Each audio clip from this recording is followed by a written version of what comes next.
Hello everyone, welcome to this first lecture of modern India. इसमें हम modern India की history को बहुत कॉम्प्रिहेंसिवली कवर करेंगे। तो अगर आपके पास स्पेक्ट्रम है तो आप वो लेके बैठिए साथ में, नहीं तो पेन एंड पेपर साथ में लेके बैठिए ताकि इस वीडियो को आपको मैक्सिमम बेनिफिट हो। Okay, so will be starting with advent of European, जो कि हमारा फर्स्ट टॉपिक रहेगा, जिसमें आज हम पोर्तुगीज़ को कवर करेंगे, उनके रूल को कवर करेंगे, उसके अलावा इम्पॉर्टेंट पोर्तुगीज़ गवर्नर्स को कवर करेंगे और लास्ट में उनका डिक्लाइन भी देखेंगे। ओके, सो पोर्तुगीज़ या फिर यूरोपियन एडवेंट से पहले हमको देखना पड़ेगा कि वर्ल्ड हिस्ट्री में इस टाइम क्या हो रहा है। तो 7वीं सेंचुरी तक हमको यूरोप में देखने को मिलता है रोमन एम्पायर, लेकिन 7वीं सेंचुरी के बाद में ये जो रोमन एम्पायर है ये डिक्लाइन करना शुरू कर देता है और अरब्स यहाँ पे ज़्यादा डोमिनेंट हो जाते हैं। इवन अरब्स जो हैं वो अपना कंट्रोल इजिप्ट और पर्शिया तक पे भी इस्टेब्लिश कर लेते हैं। यहाँ पे अब क्या होता है, 7 to 10 सेंचुरी में इस्लाम जो है वो एक डोमिनेंट रिलीजन उभर कर आया है ये वेस्ट एशिया वाले एरिया में। और 7 to 10 सेंचुरी में हमको क्रूसेड्स भी देखने को मिलता है, जिनको हम होली वॉर्स भी बोल सकते हैं, जो कि डिफरेंट वॉर्स थे between Islam and Christianity. Okay, लेकिन 1453 में क्या होता है, मतलब ये लॉन्ग स्ट्रगल तो चल ही रहा था।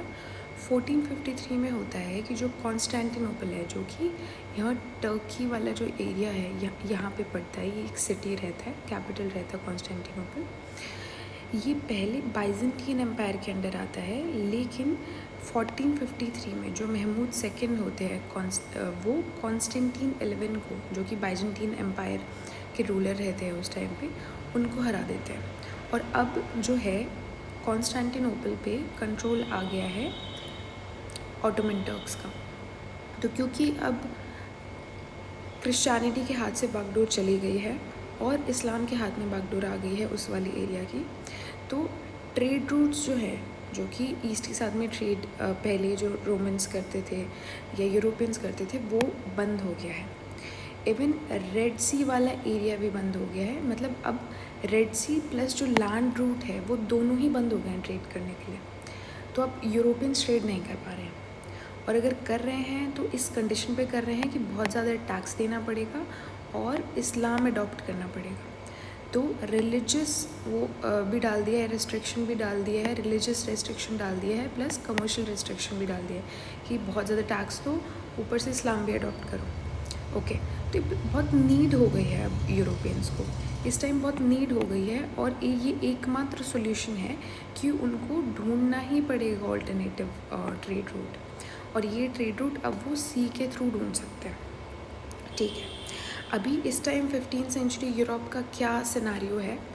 पहले क्या था कि फ्यूडलिज्म था हमारे पास में यूरोप में, और इस टाइम पे एक तो लैंडेड एरिस्टोक्रेट्स बहुत ज़्यादा वो है, डोमिनेंट है, ऊपर से रिलीजियस का बहुत ज़्यादा डोमिनेंस है, चर्च का बहुत ज़्यादा डोमिनेंस है। तो इसको कर्ब करने के लिए हमारे पास में रेनेसांस आता है ना। It was a concept based on rationalism and reasoning. लोग अब सवाल करना शुरू कर रहे हैं, है ना, लोग अब सोचना शुरू कर रहे हैं। इसी की बदौलत हमको रेफॉर्मेशन आगे जाके देखने को मिलता है ना, साइंटिफिक रेवोल्यूशन देखने को मिलता है, जिसमें नई नई साइंटिफिक डिस्कवरीज हो रही हैं और इनको नई नई जोग्राफीज़ को जानने की भी चाह हो रही है, वर्ल्ड को एक्सप्लोर करने की भी चाह हो रही है ना। और इंडस्ट्रियल रेवोल्यूशन भी हमको देखने को मिलता है। तो अभी इंडस्ट्रियली भी यूरोप जो है वो थोड़ा एडवांस्ड हो रहा है ना, साइंटिफिकली भी एडवांस हो रहा है, शिप बिल्डिंग वगैरह की टेक्नोलॉजी आ रही है, कंपास वगैरह डिस्कवर हो चुका है। ठीक है, इसी के चलते 1492 में कोलंबस जो है वो न्यू वर्ल्ड की खोज करते हैं, और 1498 में वास्को डी गामा है वो इंडिया आ जाते हैं। So this was this scenario. उसके बाद में हम देखते हैं पोर्तुगीज़ के बारे में कि ये कब आए, कैसे आए, उसके बाद में क्या क्या इन्होंने किया और कैसे ये चले गए। ठीक है, तो पोर्तुगीज़ जो थे वो फर्स्ट यूरोपियन थे to come to India, and also they were the last to leave. सबसे पहले आने वाले और सबसे लास्ट में जाने वाले थे। 1961 में इंडियन गवर्नमेंट ने एक पुलिस एक्शन के थ्रू, जो जिसको हम ऑपरेशन विजय बोलते हैं, इनको इंडिया से बाहर किया। ठीक है, इनका हिस्ट्री कैसे स्टार्ट होता है, तो अभी क्योंकि रेनेसा वगैरह और वो सब हो रहा है, तो मोनार्की भी थोड़ा स्ट्रॉन्ग हो रही है, मतलब लैंडेड एरिस्टोक्रेसी से थोड़ा सेंट्रलाइज्ड पावर की तरफ जा रही है। और ये लोगों के साथ साथ में जो किंग्स वगैरह भी थे, जो मोनार्क्स वगैरह भी थे, वो भी थोड़ा जोग्राफिकल डिस्कवरीज़ को लेके, इन सब को लेके बहुत ज़्यादा एक्साइटेड हैं। तो इन्हीं में हमको पुर्तगाल के किंग प्रिंस हेनरी देखने को मिलते हैं। ये इनको इतना ज़्यादा शौक था ये क्या नाम है, ये नेविगेट करने का, कि इनका नाम भी नेविगेटर पड़ गया। ठीक है, यहाँ पे 1494 में क्या होता है, एक ट्रीटी होती है बिटवीन स्पेन एंड पुर्तगाल, जिसको हम बोलते हैं ट्रीटी ऑफ टॉर्डेसिलास। इसमें अटलांटिक ओशन में एक इमेजिनरी लाइन वो लोग इमेजिन कर लेते हैं, और वो बोलते हैं कि उस इमेजिनरी लाइन के वेस्ट में जो भी जगह होगी उनको स्पेन देखेगा, और उसके ईस्ट में जो भी जगह होगी उसको पुर्तगाल देखेगा। ठीक है, इसी के चलते बार्थोलोमेव डायस ने 1487 में ये केप ऑफ गुड होप पे पहुँचे, and he was very certain कि इन्होंने इंडिया को खोज लिया है। ठीक है, ये हम बात करें ट्रीटी ऑफ टॉर्डेसिलास से थोड़ा पहले की, दैट इज़ 1487। ठीक है, 1498 में वास्को डी गामा जो है वो एक गुजराती पायलट अब्दुल माजिद की हेल्प से एक्चुअली इंडिया पहुंच जाते हैं। कहाँ पहुंचते हैं, ये कैलिकट में, जहाँ पे जो कैलिकट के रूलर होते हैं ज़ैमरिन, वो इनका बहुत अच्छे से वेलकम करते हैं। ठीक है, ऑल्दो पोर्तुगीज़ जो हैं वो इंडिया में अपनी मोनोपोली एस्टैब्लिश करना चाहते हैं, क्योंकि जो कि इनकी ज़रूरत थी इंडिया के साथ में ट्रेड करने की, वो भी एक ऑल्टरनेटिव सी रूट, वो किसकी वजह से आई थी, क्योंकि अरब मर्चेंट्स थे ये वेस्ट एशिया वाले एरिया में, है ना, तो ये ट्रेड करने नहीं दे रहे थे इनको, तो वहीं से इनका राइवलरी जो था वो पहले से इस्टाब्लिश था। तो अरब्स के साथ में इनकी इंडिया में भी राइवलरी रही, और ये चाहते थे कि उनको वो ये एक्सक्लूड करें। ठीक है, तो अब वास्को डी गामा वापस चले जाते हैं, और नेक्स्ट आते हैं पेड्रो अल्वारेज कैब्रल सितंबर 1500 में आते हैं, और ये मेजरली स्पाइस में ट्रेड करने के लिए आते हैं, क्योंकि अब वास्को डी गामा जब वापस गए थे तो बहुत ज़्यादा मुनाफा लेके गए थे, तब कैब्रल भी उसी मोटिव से आए हैं कि ट्रेड करें स्पाइस में और बहुत ज़्यादा मुनाफा कमाएं। ऑल्सो ये कैलिकट में फैक्ट्री भी इस्टेब्लिश करना चाहते थे। ठीक है, अभी next Vasco D gamma second time आते हैं 1501 में, फर्स्ट टाइम आते हैं 1498 में, और सेकंड टाइम आते हैं 1501 में। ठीक है, अब थोड़ा इस बार ना हॉस्टाइल मूड में आते हैं वास्को डी गामा। ये चाहते हैं कि अरब्स जो हैं वो कम्प्लीटली एक्सक्लूड हो जाए, और ये इस चीज़ को ज़ैमरिन को बताते हैं, लेकिन ज़ैमरिन के लिए तो क्या है, अरब्स भी ट्रेड ही कर रहे हैं और ये भी ट्रेड ही करेंगे, तो इनमें क्या ऐसा खास था कि ज़ैमरिन इनकी बात मानता, तो उसने मना कर दिया इस बात से इनके बीच में, पुर्तगीज़ के बीच में और ज़ैमरिन के बीच में जो रिलेशंस हैं वो थोड़ा ख़राब हो गए। ठीक है, एनीवेज़ इन्होंने फैक्ट्री इस्टेब्लिश कर ली कोचिन में, और फैक्ट्री इस्टेब्लिश कर ली कन्नानौर में। इस टाइम तक पुर्तगीज़ के पास में 3 इंपॉर्टेंट फैक्ट्रीज़ हो गई हैं, एक तो कन्नानौर, दूसरा कैलिकट और तीसरा कोचिन। तो वेस्ट कोस्ट पे इन्होंने अच्छी खासी फैक्ट्रीज़ इस्टेब्लिश कर ली हैं।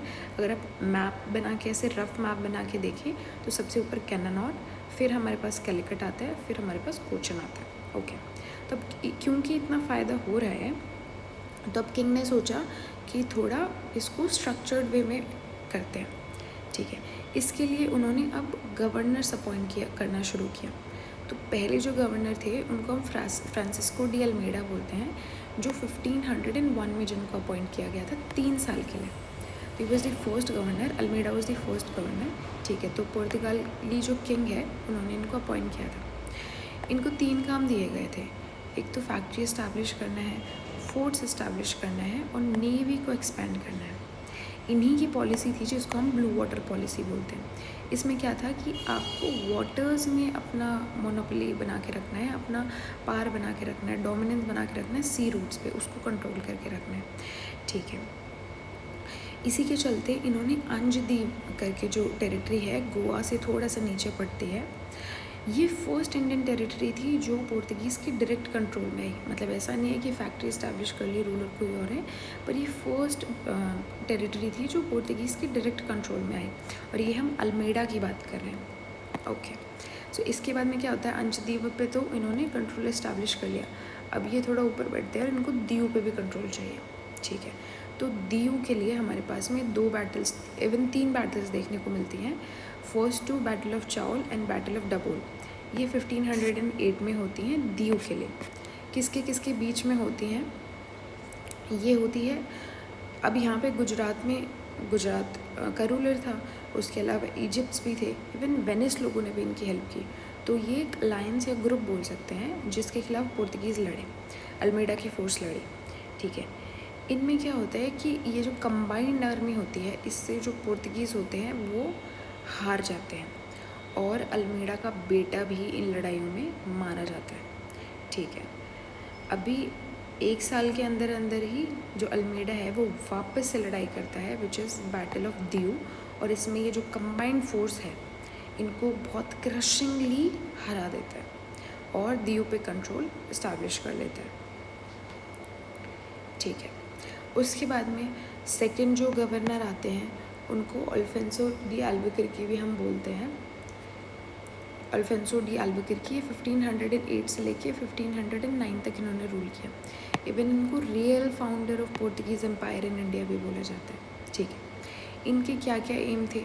एक तो इनको कंट्रोल इस्टेब्लिश करना है ईस्ट अफ्रीका पे, दूसरा इनको कंट्रोल इस्टेब्लिश करना है रेड सी पे, फिर इनको कंट्रोल इस्टेब्लिश करना है स्ट्रेट ऑफ हॉर्मूज पे, कंट्रोल इस्टेब्लिश करना है मालाबार पे, और कंट्रोल इस्टेब्लिश करना है स्ट्रेट ऑफ मलक्का पे। अब अगर आप इमेजिन करें तो अगर आपने इन जगहों पे अपना जो मतलब पार है वो इस्टेब्लिश कर लिया, डोमिनेंस इस्टेब्लिश कर लिया, तो आप तो ईस्ट पूरा ट्रेड कंट्रोल कर लोगे। जैसे अगर हम जूम करें तो this is East Africa, this is Red Sea, this is Strait of Hormuz, this is Malabar and this is Malacca. तो अगर आपने इधर से इस्टेब्लिश कर लिया ये पॉइंट यहाँ पे इस्टेब्लिश कर लिया, तो आप तो पूरा ईस्ट का ट्रेड कंट्रोल कर लोगे और ये कामयाब भी रहे, अपना डोमिनेंस इस्टेब्लिश करने में कामयाब भी रहे, ठीक है। उसके अलावा इनके लिए क्या है, एक परमिट सिस्टम या कार्टे सिस्टम जिसको हम बोलते हैं, जिसमें ये परमिट इशू किया करते थे, पासेस इशू किया करते थे। जिन लोगों को ट्रेड करनी है ना, जिन लोगों को ट्रेड करनी है वो परमिशन ले। अगर आपके पास परमिट नहीं है, पास नहीं है, तो आपकी शिप को क्या तो उड़ा लिया जाएगा या लूट लिया जाएगा, ठीक है। उसके अलावा फर्स्ट ये इनका एम वगैरह था, दूसरा परमिट सिस्टम या कार्टे सिस्टम, और तीसरा है कि इन्होंने सुल्तान ऑफ बीजापुर, अभी क्या होता है जैसे पहले हमारे पास में विजयनगर एम्पायर होता है और ऊपर बहमनी सल्तनत होती है। जब बहमनी सल्तनत ब्रेक डाउन होती है ना, उसके बाद में हमको डिफरेंट कुछ छोटे छोटे उसमें देखने को मिलती है। जैसे ये क्या नाम है, बीजापुर में अलग देखने को मिलती है, हमको अहमदनगर में अलग देखने को मिलती है ना, गोलकोंडा में अलग देखने को मिलती है, बीदर और बेरार वगैरह वो सब होते हैं। तो उन्हीं में से एक बीजापुर भी था जिसमें आदिल शाही डायनेस्टी हमको देखने को मिलती है। तो उसी के सुल्तान से 1510 में इन्होंने गोवा को भी एक्वायर कर लिया, ठीक है। उसके बाद में इन डिप्लोमेसी में इन्होंने क्या क्या किया, इन्होंने अपने लोगों को इनकरेज किया कि वो इंडियन वुमेन के साथ में शादी करें। अगर इंडियन वुमेन के साथ में शादी करेंगे तो पोर्तुगीज़ कल्चर इंडिया में बढ़ेगा, तो उनके लिए इकोनॉमिकली भी पेनिट्रेट करना बहुत ज़्यादा इजी हो जाएगा, अपना डोमिनेंस बनाना बहुत ज़्यादा इजी हो जाएगा। तो एक डिप्लोमेटिक मूव था बाय अल्मेडा कि वो अपने पुर्तगीज़ आदमियों को सजेस्ट कर रहे थे कि आप इंडियन वुमेन के साथ में शादी कीजिए। इन्होंने सती को अबॉलिश किया, है ना।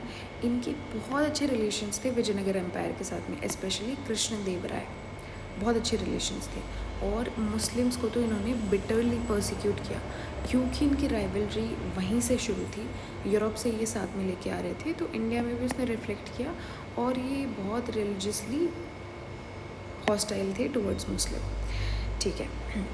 अभी 1550 से लेके 1529 तक हमको एक वैक्यूम का पीरियड देखने को मिलता है, वैक्यूम का पीरियड देखने को मिलती है जिसमें कोई ख़ास गवर्नेंस भी नहीं है और कोई ख़ास डेवलपमेंट्स भी नहीं हुई। एक चीज़ जो हुई बीच में वो 1524 में वास्को डी गामा तीसरी बार इंडिया आते हैं और वापस जाते टाइम मारे भी जाते हैं, ठीक है। इस टाइम पीरियड के बीच में 1550 से 1529 के बीच में हमको 6 गवर्नर्स देखने को मिलते हैं, ठीक है। मीनवाइल कंटेम्प्रेरी इंडिया में क्या हो रहा है, इस पीरियड ऑफ वैक्यूम के टाइम पे कंटेम्प्रेरी इंडिया में क्या हो रहा है। कंटेम्प्रेरी इंडिया में 1526 में हमको बैटल ऑफ पानीपत देखने को मिलती है, फर्स्ट बैटल ऑफ पानीपत देखने को मिलती है, जिसमें जो है बाबर जो हैं वो इब्राहिम लोदी को हरा देते हैं और मुग़ल एम्पायर इस्टेब्लिश हो जाता है। यहाँ पे जहाँ की नॉर्थ इंडिया में एक नया एम्पायर इस्टेब्लिश हो रहा है, साउथ इंडिया में 1529 में विजयनगर के एक बहुत प्रोमिनेंट रूलर कृष्णदेवराय जो हैं वो मर जाते हैं। तो जहाँ पे नॉर्थ में पावर राइज हो रही है, साउथ में पावर डिक्लाइन कर रही है। ठीक है, अभी उसी के बाद में 1529 में एक इम्पॉर्टेंट गवर्नर आते हैं जिनको हम नीनो द कुन्हा बोलते हैं। After a long period of vacuum नए गवर्नर आते हैं जिनको हम नीनो द कुन्हा बोलते हैं फ्रॉम 1529 टू 1538। ओके, पहला काम इन्होंने क्या किया आफ्टर बीइंग गवर्नर, इन्होंने जो कैपिटल है वो कोचिन से शिफ्ट कर दी गोवा में। ठीक है, ऑल्सो इन्होंने आइलैंड ऑफ बसीन जो है 1534 में बहादुर शाह ऑफ गुजरात से ले लिया। ये एक बात हुई थी, बीच में समझौता हुआ था। बहादुर शाह जो हैं वो पोर्तुगीज़ की हेल्प लेने आए थे अगेंस्ट हुमायूं। हुमायूं उन पे अटैक कर रहा था, तो उसके बदले उसने वादा किया, बहादुर शाह ने वादा किया कि वो आइलैंड ऑफ बसीन भी दे देगा, है ना। लेकिन वो ऑल्दो वो लड़ाई ऐसे कुछ खास सामने कन्फ्रंटेशन हुआ नहीं, बट उसको देना पड़ा, है ना। और एक कॉन्स्पिरेसी के चलते शायद वो मारा भी गया। अब this is not a fact कि एग्जैक्टली उसके साथ में क्या हुआ था, लेकिन ही डाइड। ओके, अभी इसके बाद में जो ये नीनो द कुन्हा है वो अपना जो इन्फ्लुएंस है वो बंगाल में भी इस्टेब्लिश करना शुरू करते हैं। मतलब वेस्ट पे तो अब हो ही गया है, अभी ईस्ट पे भी, वेस्ट पे तो हो गया है, अब ईस्ट पे भी थोड़ा कंट्रोल इस्टेब्लिश करना है, तो ये बंगाल में कंट्रोल इस्टेब्लिश करने की कोशिश करता है। ठीक है, पोर्तुगीज़ के इन टोटल मुगल्स के साथ में कैसे रिलेशन थे। ठीक है, तो जब हाँ, तो फर्स्ट हम अकबर को देखते हैं। अकबर के साथ में फेयरली गुड रिलेशंस थे, शुरुआत से लेके अंत तक बहुत अच्छे रिलेशंस थे। इसमें अकबर का जो इबादत खाना हमको देखने को मिलता है, क्योंकि अकबर को बहुत ज़्यादा इंटरेस्ट था, है ना, डिफरेंट रिलीजन्स की बातें सुनना, डिबेट्स ऑर्गेनाइज करवाना। तो 1579 में जो रोडोल्फो एक्वाविवा और एंटोनियो मोंसेरेटा है, इनको इबादत खाना में बुलाते हैं। 1590 में पोर्तुगीज़ को वापस बुलाते हैं। 1595 में जेरोम जेवियर और इमानुएल पिनहारियो को भी बुलाते हैं। ठीक है, and relations were quite good. उसके बाद में जहांगीर का टाइम देखते हैं हम। जहांगीर के टाइम पे भी the relations were nearly good. शुरुआत में अच्छे रहते हैं, लेकिन लास्ट तक आते आते रिलेशन साउड हो जाते हैं थोड़े से। ठीक है, यहाँ पे हम देखेंगे 1608 में कैप्टन विलियम हॉकिंस जो हैं वो जहांगीर के कोर्ट में आते हैं, है ना। विलियम हॉकिंस अब इंग्लिशमैन है एक, और ये परमिशन लेने के लिए आए हैं कि हम सूरत में फैक्ट्री इस्टेब्लिश कर लें।